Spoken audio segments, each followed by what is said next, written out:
नमस्कार, the follow up के इस लाइव में आप तमाम दर्शकों का स्वागत है। मेरा नाम संजय रंजन है और मेरे साथ इस लाइव में द फॉलो अप के पॉलिटिकल एडिटर जितेंद्र कुमार और मेरे सहयोगी मनोज पांडे भी मौजूद हैं।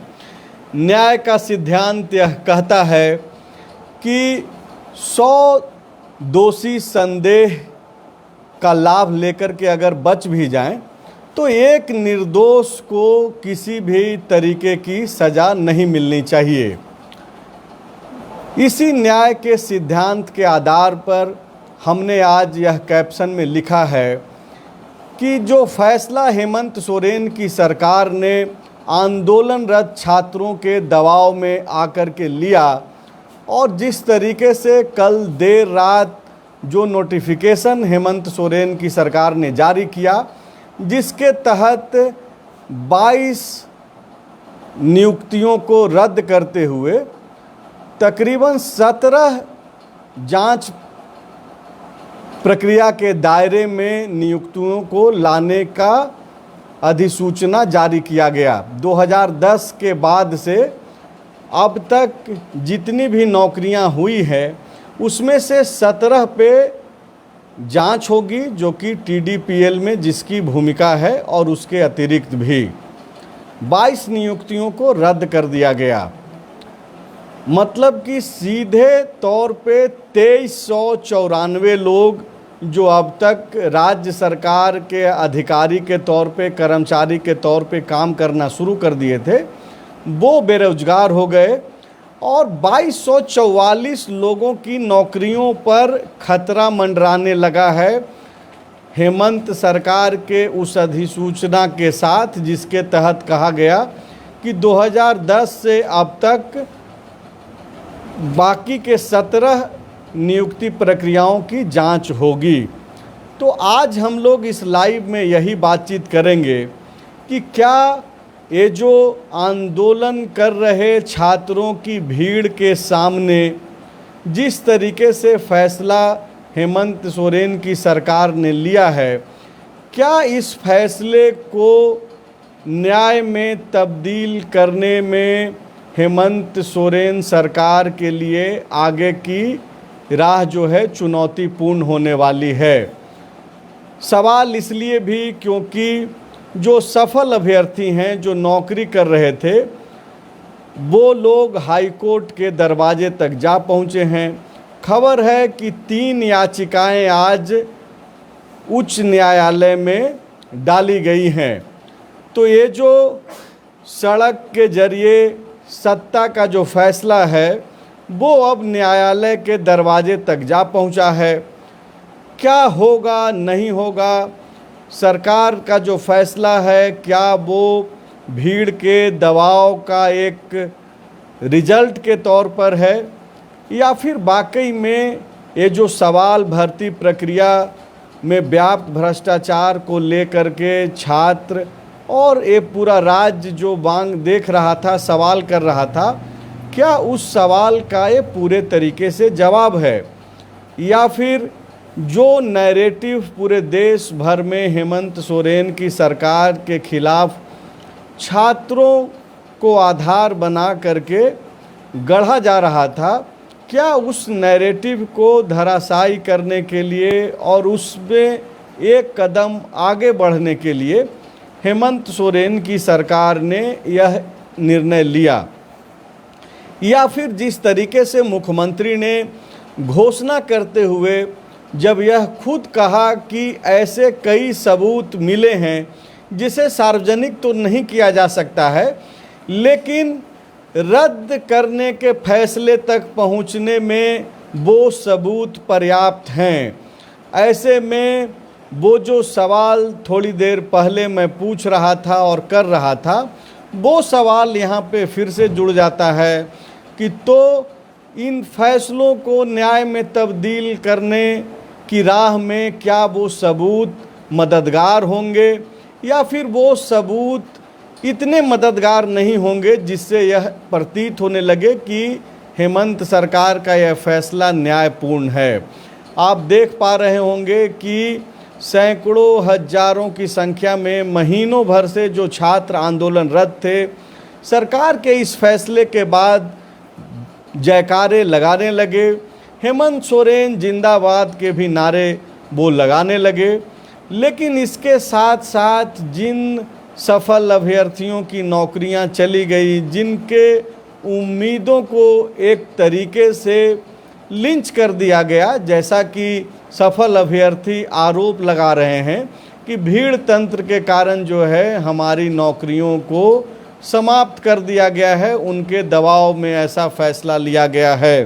तो आज हम लोग इन्हीं तमाम सवालों पे बातचीत करेंगे और समझेंगे कि जब मुख्यमंत्री यह बोल रहे हैं कि हमारे पास सबूत है, तो क्या वो सबूतों के आधार पर सरकार यह मैसेज देने में सफल हो पाएगी आने वाले वक्त में सीआईडी की कार्रवाई के जरिए, कि जो सवाल सफल अभ्यर्थी पूछ रहे हैं उनको एक ठोस जवाब मिल सके।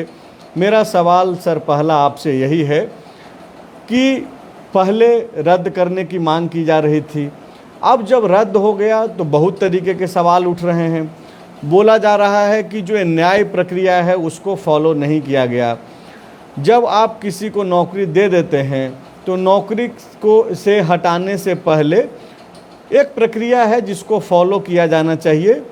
सफल अभ्यर्थियों के एक बड़े ग्रुप के तरफ से यह आरोप लगाया जा रहा है कि सरकार ने वो प्रक्रिया छात्रों के दबाव में, भीड़ के दबाव में पूरी नहीं की।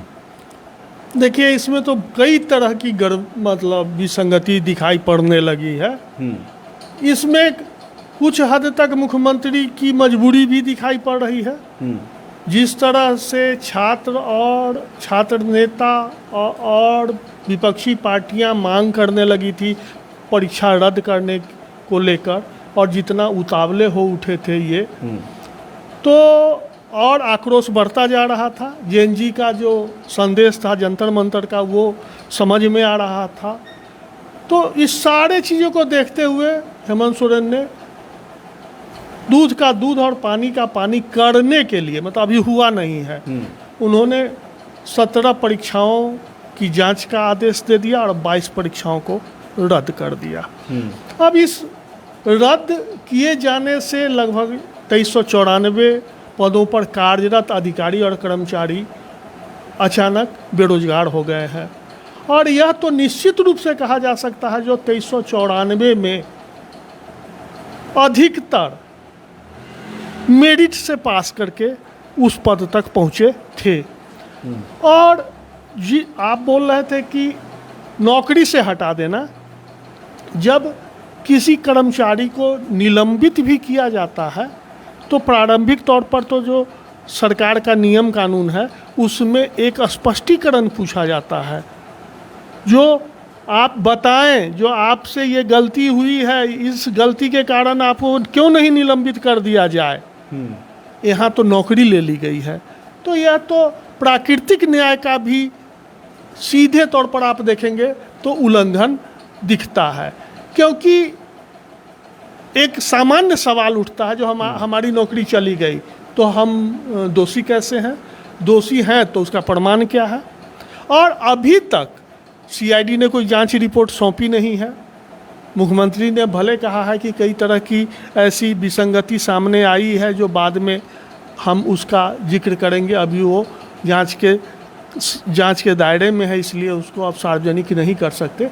लेकिन नौकरी बहुत बड़ी चीज़ है और नौकरी जाने से पहले कम से कम सामान्य प्राकृतिक न्याय का तो पालन होना चाहिए था, ऐसा दिखता है। मतलब आप ये बोल रहे हैं कि जिस एसओपी को मुख्यमंत्री हेमंत सोरेन ने खुद कहा कि फॉलो नहीं किया गया भर्ती प्रक्रिया के लिए जो एसओपी बना है, उसी तरीके का ठीक एसओपी जो नौकरी हटाने के लिए होगा या फिर निलंबन के लिए जो होता है उसको भी फॉलो नहीं किया गया, आप ये बोल रहे हैं। हाँ बिल्कुल वही बोल रहे हैं।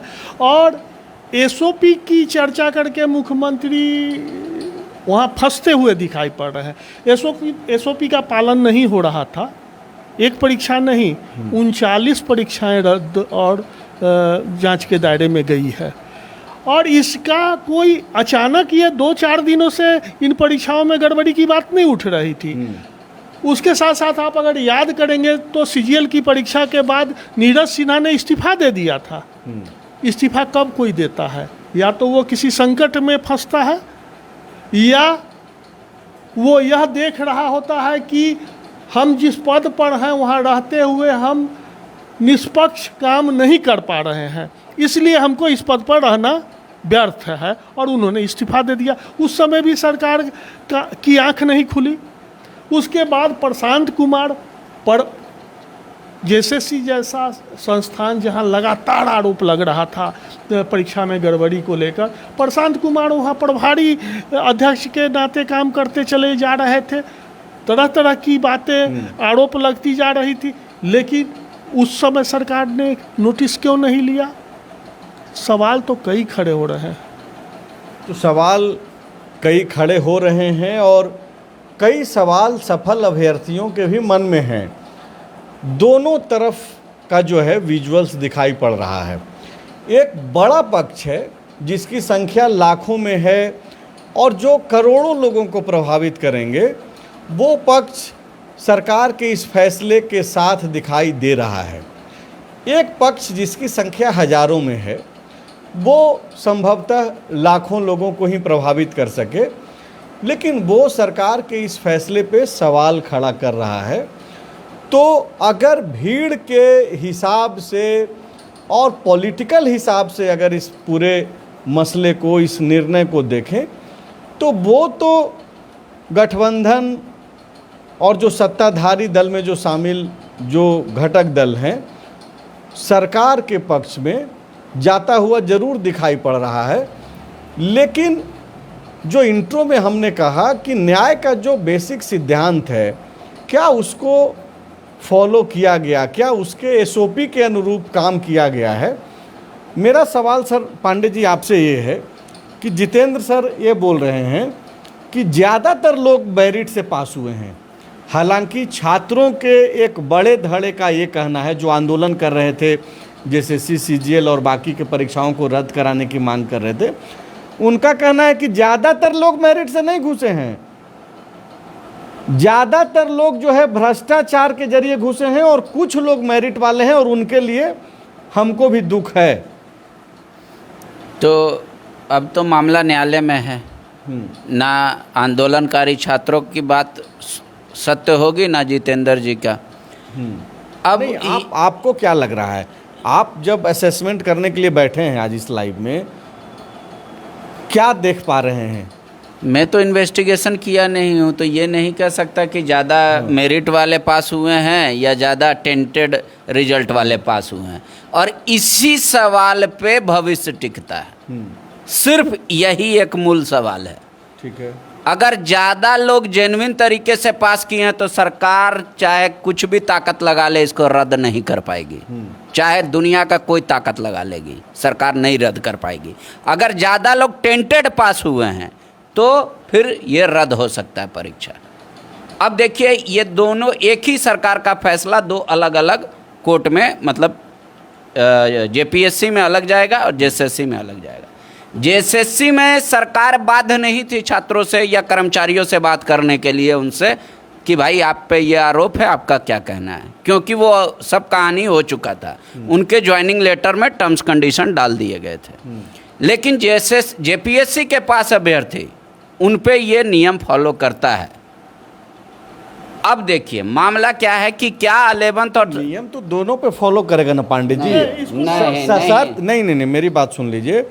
ठीक है कि जेएसएससी सीजीएल का जब नियुक्ति पत्र बंट रहा था तो वो सशर्त एक तरीके से था कि फैसला आएगा तो प्रभावित होगा। ज्वाइनिंग, लेकिन फैसले तक पहुंचा तो नहीं गया है ना अभी। नहीं, उस लाइन को आप पढ़िए, फैसले तक नहीं। वो है कि जांच क्रम में, तो जांच क्रम में अगर इन्वेस्टिगेशन पूरा हो गया, सरकार को ये लगा, सीआईडी को ये लगा कि हाँ इन्वेस्टिगेशन हमने पूरा कर लिया, कंप्लीट कर लिया, और हम सेपरेट नहीं कर पाएंगे कि कौन जेन्युइन स्टूडेंट है और कौन माल प्रैक्टिसेस का एथिक किया है, उस आधार पे ये सरकार रद्द कर सकती है। अब सुनिए, अब ये कोर्ट में चुनौती का योग्य बनेगा कि जो सीआईडी का इन्वेस्टिगेशन था, अगर उसने फाइनल रिपोर्ट दिया था, अभी तक मेरी जानकारी में है कि सीआईडी ने कोर्ट में कोई फाइनल रिपोर्ट जमा नहीं किया है। ये एक आधार बन रहा है कि तुरंत स्टे हो सकता है। ठीक है, अगर वो फाइनल रिपोर्ट जमा हो जाता तो या तो जो पूर्व में आंदोलन कर रहे थे छात्र, उनको कोर्ट जाना चाहिए था कि 6 महीने के वक्त में एक टाइम फ्रेम दिया गया था और उसमें सीआईडी ने अपना रिपोर्ट पेश नहीं किया, इसलिए कंटेम्प्ट ऑफ कोर्ट बनता है। और सीआईडी, हम पहले भी बोल रहे थे कि अच्छे से जांच नहीं करती है, इसलिए उनको मांग करना था कि सीबीआई में दे दीजिए न्यायालय से। अब क्या है कि अब दोनों पक्ष गया, जेपीएससी वाले भी जाएंगे, जेपीएससी से पूछा जाएगा कि भाई कोई केस 11 to 13 को लेकर कहीं केस, कोई इन्वेस्टिगेशन, कोई एजेंसी जांच, तो नहीं, सरकार का एक स्पीकिंग ऑर्डर निकला, उससे ख़त्म हो गया। नहीं, लेकिन यहाँ पे मैं आपको बता दे रहा हूँ, आप खुद मौजूद भी थे जब मुख्यमंत्री ब्रीफ कर रहे थे मीडिया को। उन्होंने कहा कि ये जो जांच शुरू हुई 14वीं पीटी परीक्षा से जेपीएससी की, उसमें जो संलिप्त लोग पाए जा रहे थे, उनकी भूमिका बाकी के परीक्षाओं में पाया गया है, जिसको लेकर के उन्होंने कहा कि वो जो सबूत जिसके जरिए सरकार को लगा कि ये पर्याप्त सबूत है जिससे हम रद्द कर सकते हैं, उन सबूतों को लेकर के उन्होंने कहा कि मैं सार्वजनिक नहीं कर सकता, चूँकि वो एविडेंस अब वो है और उसको ऐसे नहीं जारी किया जा सकता है। तो उनके पास तो फिर आधार है सीआईडी के पास? नहीं, अगर आपको नए सबूत मिले थे नए एग्ज़ाम को लेकर, तो आपको फ्रेश केस करना था।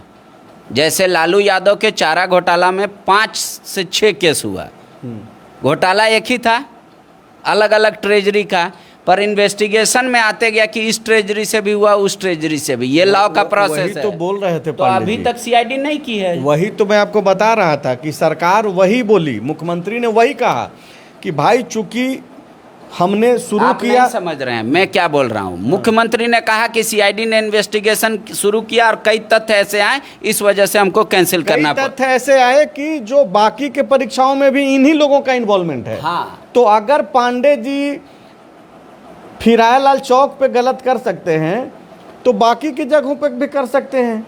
इनकी भूमिका चारों तरफ, इनकी मौजूदगी सीसीटीवी में दिख रहा है। तो मैं फिरायालाल चौक पे गलती करूंगा, लालपुर चौक पे गलती नहीं भी कर सकता हूं। ये तो आपका एजम्पशन है ना कि यहाँ रेड वो जब कोई इस बात को जब कोई पांडे जी, जब कोई क्रिमिनल माइंडेड व्यक्ति पकड़ा जाता है तो उसका पूरा व्यवहार भी देखा जाता है, हिस्ट्री शीटर। और जो चूंकि आप जो बोल रहे हैं कि मैं नहीं कर सकता हूं, आप ठीक बोल रहे हैं, लेकिन वही सबूत तो मिला होगा जिसके आधार पे रद्द किया गया ना, जिसको लेकर के सीएम ने कहा कि भाई वो उन सबूतों को सार्वजनिक नहीं कर सकते। अगर सबूत मिला रहता तो मैं कह रहा हूँ सीआईडी का काम था फ्रेश एफआईआर दर्ज करने का, वो नहीं हुआ तो मैं कह रहा हूँ कि नहीं हुआ। सीएम तो नहीं तर्क देंगे ना कोर्ट में, कोर्ट में तो तर्क सीआईडी देगी।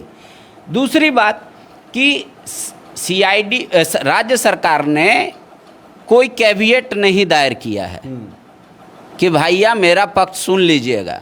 अदालत में अब तक कोई कैविएट नहीं दायर किया गया है राज्य सरकार के तरफ से। दूसरी बात, सीआईडी ने फाइनल रिपोर्ट सबमिट नहीं किया है अब तक। ये दोनों बातें ये होगी कि आपका जो ऑर्डर है, मतलब सरकार का जो निर्णय है, वो स्पीकिंग ऑर्डर है। ये अब क्या है, अरे तो दोनों तरफ से जाएगा ना। आप गए, यहाँ से 3 याचिका गया आज हाई कोर्ट में। तो हाई कोर्ट क्या सिर्फ वो याचिका सुनेगा और सरकार के फैसले को रद्द कर देगा कि सरकार का भी पक्ष वहाँ जाना ही जाना है? नहीं, नेचुरल जस्टिस हुआ ही नहीं। एक पक्ष से भी स्टे हो सकता है, एक पक्ष से भी स्टे हो सकता है। आपने मेरा सुना ही नहीं, आप अपने फैसला दे दिए हुजूर, इसी आधार पे। स्टे होना अलग है, आप समझिए, और फैसला का। अब सीजीएल में क्या है कि सरकार को क्वेरी करना होगा, उनको पार्टी बनेगी। कुछ बोल रहे थे सर? देखिए, मेरा एक लाइन का ये समझ है। नहीं, पांडे जी जो बोल रहे हैं वो सही बोल रहे हैं, ठीक दिशा में जा रहे हैं, वो स्पष्ट कीजिए। नहीं, हम बहुत हद तक सहमत नहीं है। क्यों? क्योंकि सीआईडी, देखिए, जिन छात्रों की नौकरी गई है, जो सफल रहे थे, एक साथ आप 2394 लोगों को नौकरी से बाहर कर दिए, तो उसका आधार क्या है? हमारा एक सवाल है, आधार क्या है? तो आधार सीआईडी जांच कर रही है, तो सीआईडी ने क्या ऐसी कोई रिपोर्ट दे दी जो ये अमुक व्यक्ति जो है सो गलत ढंग से पास हुए हैं, या सीआईडी ने कोई ऐसा रिपोर्ट दिया है जो इस जांच के क्रम में गड़बड़ी तो है, लेकिन कौन गलत ढंग से मतलब पास हुए हैं और कौन सही ढंग से पास हुए हैं, इसको भेद करना मुश्किल है। तो यही तो चुनौती है। तो वही बोल रहे हैं कि जब इसीलिए तो ये कैप्शन दिए हैं सर आज का कि ये जो फैसला लिया गया है उसको साबित भी तो करना पड़ेगा ना सरकार को कि हमने ये जो फैसला लिया वो न्यायपूर्ण फैसला है। मेरा सवाल उल्टा है। हाँ। हमारा कहना है फैसला लेने से पहले नहीं ये साबित करना होगा। हम आपको फांसी है जिस तरीके का नहीं तो जिस तरीके यही चीज मैं बता रहा हूँ, ये जेएसएससी के सीजीएल के स्टूडेंट पे लागू नहीं होता। होता है, नहीं होता है। क्यों नहीं होता है? क्योंकि उनको इन द टर्म्स कंडीशन पे ही दिया गया था ज्वाइनिंग लेटर। वो सरकार बाध्य नहीं है उस चीज़ के लिए। सरकार के पास रिपोर्ट आ गया कि हाँ इसमें बहुत टेम्पटेड हुआ है, वो खारिज कर सकती है। अब वो कोर्ट में चैलेंज होगा, पर जेपीएससी वाले स्टूडेंट से सवाल जवाब होना चाहिए था, तब उनकी नौकरी जाती है। समझ पा रहे हैं जो हाई कोर्ट ने जो फैसला दिया था उसमें कहा था कि सीआईडी के जांच के अंतिम फलाफल से इनकी नियुक्ति प्रभावित होगी। हाँ, ठीक है, तो हमारा सवाल तो वही आ रहा है जो सीआईडी ने क्या अपना अंतिम जांच रिपोर्ट दे दिया। आपको हम याद दिला रहे हैं जेपीएससी 1 और 2 का। जेपीएससी 1 और 2 का देखिए सर, कुल मिलाकर के आप जो बोल रहे हैं या फिर जो पांडे जी बोल रहे हैं, बहुत ज़्यादा तकनीकी पहलुओं की समझ, विशेषज्ञता तो बिल्कुल नहीं है, ना आपको ना मुझे ना पांडे जी को। लेकिन जो चुनौतियां हैं वो इन्हीं बिंदुओं के आधार पे है, चाहे वो पांडे जी बोल रहे हैं या फिर जितेंद्र सर बोल रहे हैं कि भाई इन सब चीज़ों को वहाँ पे रख करके कोर्ट में साबित करना होगा, इस फैसले को न्यायपूर्ण बताना होगा। क्यों? क्योंकि फिर से वही सवाल आ जा रहा है कि ये जो प्रक्रिया जो फॉलो किया गया, और सवाल इसलिए भी आ रहा है कि क्या ये सिर्फ और सिर्फ ये जो भीड़ का जो दबाव था, क्या उसके वजह से जो है आनन फानन में फैसला लिया गया? तो इसका एक जवाब मुख्यमंत्री के उस प्रेस ब्रीफिंग से मिलता है जिसमें वो यह कहते हैं कि उनके पास पर्याप्त सबूत हैं। तो अब उन्हीं सबूतों को, जिसे सरकार अभी सार्वजनिक नहीं कर रही है, उन सबूतों को कोर्ट में रख करके इन सारे सवालों को का जवाब भी देना होगा, और इस पूरे बिंदुओं पे जो है, जिस पे जितेंद्र सर बोल रहे हों या फिर मैं जो बोल रहा हूं या फिर पांडे जी जो बोल रहे हैं, उसको सच साबित करना पड़ेगा। देखिए, ये तो करना ही पड़ेगा। हाँ। ये तो संवैधानिक और वैधानिक प्रक्रिया है। मेरा एकदम हम उल्टा जा रहे हैं। हम कह रहे हैं जो आपको अगर हम फांसी की सजा सुना रहे हैं तो उससे पहले ना हम जांच और न्याय पूरी जांच पूरी करेंगे। बिल्कुल आप ठीक।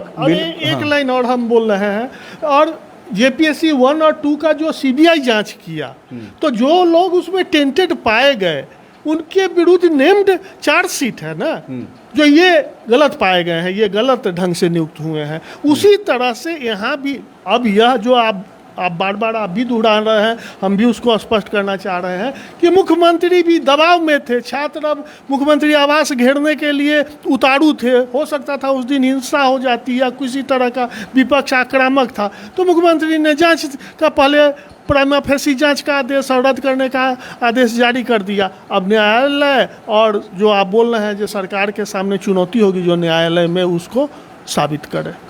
मतलब आप ये बोल रहे हैं कि ये फैसला लीगली राइट भले ही नहीं दिखाई पड़ रहा हो, लेकिन पॉलिटिकल राइट रहे अपने फैसले के दौरान, और अब उसको लीगलाइज कैसे करेंगे सही तरीके से, वो एक चुनौती है। हाँ, बिल्कुल चुनौती है, वो तो बहुत बड़ी चुनौती है।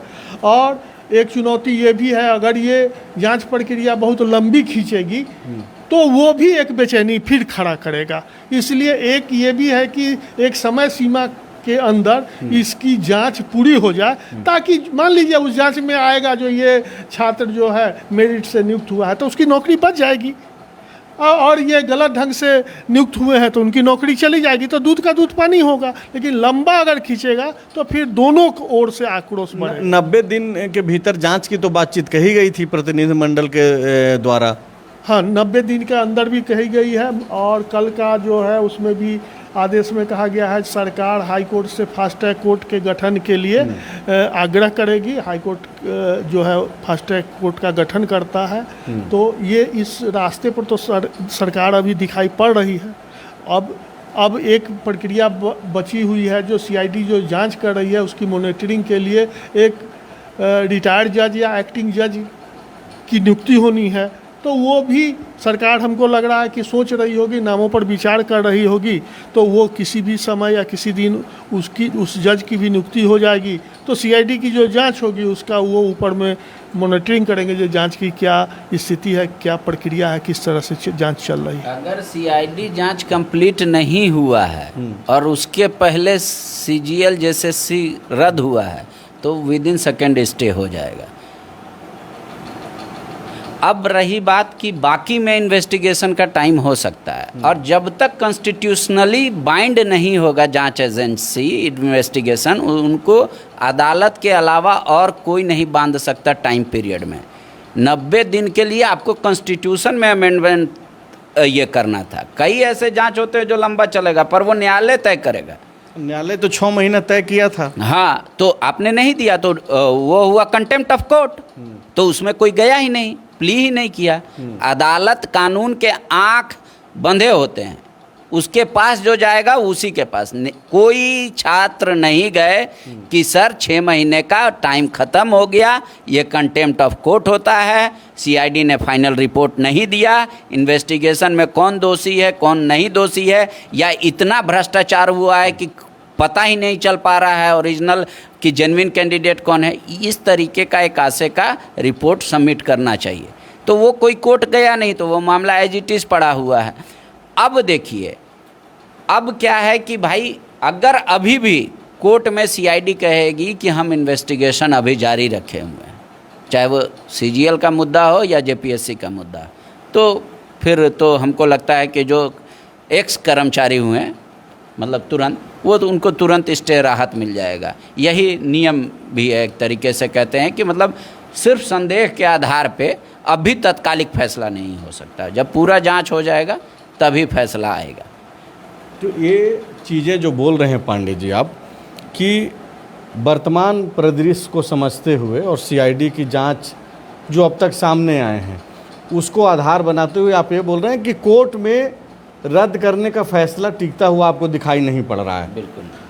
तो ये चीज़ें तो सरकार भी समझ रही होगी, तो फिर इस तरीके का निर्णय पे क्यों पहुंचा गया? अब सरकार 2 तरीके से चीज़ों को देखती है, क्योंकि सरकार तो कॉन्स्टिट्यूशन का शपथ लेती है, संविधान का शपथ, लेकिन पार्टियां शपथ लेकर नहीं आती हैं।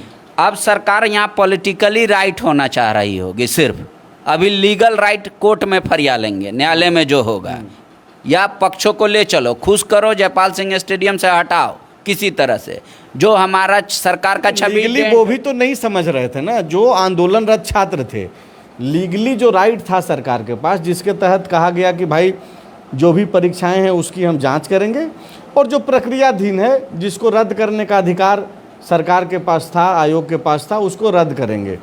लेकिन ये लीगली एस्पेक्ट समझने के लिए छात्र नहीं तैयार थे। तो क्या आपको ये लग रहा है कि फिर ये जो दबाव था छात्रों का, उसके आगे सरकार ने जो है ये फैसला लिया? देखिए, लीगली छात्र समझने के लिए तैयार थे कि नहीं, इसके लिए सरकार बाउंड नहीं थी। आप समझ लीजिए, सरकार हवा से तो नहीं आती है तो ना, वो पॉलिटिकली राइट हुआ। अब उनको लीगली राइट होना होगा कोर्ट में। अगर कोर्ट में लीगली राइट सस्टेन नहीं किया तो सरकार पे फिर लांछन लग जाएगा कि सरकार ने जानबूझकर ऐसा किया, ये भी लांछन लग सकता है सरकार पे। तो अब ये तो सरकार के लिए दुधारी तलवार है, न्यायालय में अपने फैसले को कानूनी रूप से सही स्थापित कर देना। एक सिर्फ यहाँ नहीं, सुप्रीम कोर्ट तक। स्थापित कर देना कि सरकार का फैसला सही है, तब तो माना जाएगा कि तो मामला ये लंबा अब चलेगा तब, जबकि 24 घंटे के भीतर जो निर्णय सरकार ने एक तरीके से जिस फैसले को अधिसूचित किया, जारी किया, उसके 24 घंटे के अंदर उसके खिलाफ वो अधिकारी और कर्मचारी जो 24 घंटे पहले तक हेमंत सरकार के हिस्सा थे, राज्य सरकार के हिस्सा थे, वो लोग चले गए हैं। तो अब इन तमाम मामलों पे आप नज़रें बनाए रखिए और जो फैसले सरकार ने लिए वो भी आप तक पहुंच गया है। फॉलो अप लगातार कल देर रात लाइव आकर के भी आपको सनी शरद ने बताया, आज भी हर खबर हम लोग आप तक पहुंचा रहे हैं। तो आप लोग बने रहिए। एक आंदोलन छात्रों का जो चल रहा था वो समाप्त हो गया है। हालांकि कहा गया है कि 90 दिनों का समय सरकार को छात्रों ने दिया है और उसके बाद अगर जांच प्रक्रिया 60 दिनों का, 60 दिनों का, और जांच प्रक्रिया अगर सही दिशा में नहीं गई तो वो फिर से सड़क पे लौटेंगे। ये कहते हुए हेमंत सोरेन सरकार को धन्यवाद देते हुए छात्र जो आंदोलनरत थे वो आज अपने अपने घर लौट गए हैं, लाइब्रेरी में भी लौट जाएंगे। लेकिन जो अभ्यर्थी सफल थे, जो नौकरी कर रहे थे, वो लोग अब सड़क पर आ गए हैं। सड़क पर सिर्फ नौकरी जाने की वजह से ही नहीं आए हैं, वाकई में सड़क पर आ गए हैं। रात भी उनकी सड़क पर ही बीत रही है। आंदोलन के रास्ते पे जो है अब वो उतर आए हैं। हम लोग लगातार हर खबर, चाहे वो सड़क की हो, सरकार की हो, हर खबर आप तक पहुंचाने का प्रयास करते हैं। आप फॉलो अप पे बने रहिए। आप तमाम दर्शकों का शुक्रिया।